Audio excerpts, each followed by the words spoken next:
kung bakit ang pinya ay may 100 mata. This is actually the ending of it. So you're not really gonna know much of it, but I'm gonna explain to you.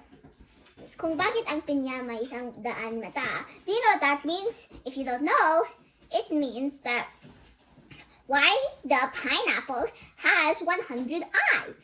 This is just it's not really true. Pineapples have spikes, not really like eyes. But this is just a story, but I really like these stories, you know? And so it has been maraming araw hindi nakabalik si Pinang. Pero gumaling na si Aling Rosa. Pero nag-worry na siya kasi hindi niya makahanap yung Pinang niya. Si Aling Rosa nag-ask at ask. Nagtanong at tanong sa mga tao kung saan si Pinang. Pero, sinabi nila, wala naman si Pinang. Hindi nila nakita si Pinang. At nagtanong din si Aling Rosa sa mga kaibigan ni Pinang. Pero, hindi nila nakita si Pinang din. At sinabi niya sa makakalimot lola, yung lola, sinabi lang niya, nakita ko lang si Pinang sa mga stairs nyo sa bahay. Yun lang. At si Aling Rosa, hindi niya makita si Pinang. Wala mga tao siya matangon. There's no other people who she's gonna ask. Tapos, nag-busy siya na lang yung busy sa kanyang house. Pero alam niya that si Pinang makabalik isang araw. Nag-grab ni Aling Rosa yung walis niya. Tapos nagwalis-walis sa bahay niya. At nakita niya ng isang fruit. Isang prutas. Ngayon lang siya nakita yung prutas na yan.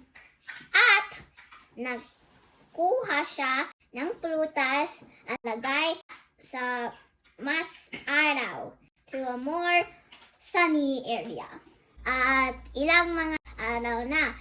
At di masyado tagal, nag-grow na yung prutas.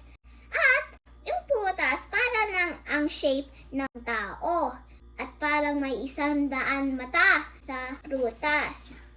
At si Aling Rosa, she thought ito ay si Pinang. Yung daughter niya, yung anak niya. At nalungkot na siya, nag-iyak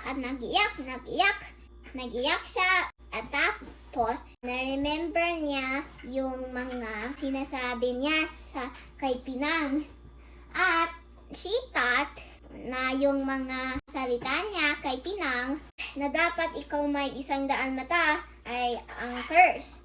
It's a curse. And nalungkot siya. Pero she still took care of it the same way she took care of Pinang.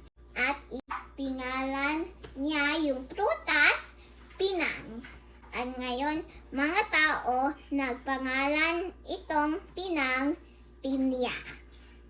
From the word Pinang, it becomes Pinya. At yun lang. Any questions? Alright, so ano nangyari pala kay Pinang? Bakit siya, nawala ba siya? Yes po. O bakit siya nawala? Ano nangyari? Yung nangyari kasi nag-look siya ng spoon, yung mixer. Pero hindi niya nahanap. At sinabi niya sa inay niya, Nanay, nakita mo ba yung spoon? Pero yung nanay niya natulog. Pero nagising siya. At tapos sinabi yung nanay, bakit nagising mo ako? Dapat may 100 mata ikaw para makita yan. Tapos si Pinang nag-iyak siya at hanap ng spoon. Okay, ano palang ginawa ni Pinang? Bakit niya hinanap ang sandok or the mixer? Kasi kailangan niya yan para mag-cook siya ng lugaw. Ang lugaw ay para saan? Para kay Aling Rosa. Oh, ano nangyari pala kay Aling Rosa, yung nanay niya? may sakit. Oh, may sakit. That's right. Okay. Ano ang gustong-gusto ni Pinang gawin, anak? Gusto niya mahanap yung sandok. Okay. So, before that, pagkatapos niyang gawin lahat, ang mga chores sa bahay, ano ang gustong gawin ni Pinang? Maglaro. Oh, correct. O sige, ano yung lesson mo doon?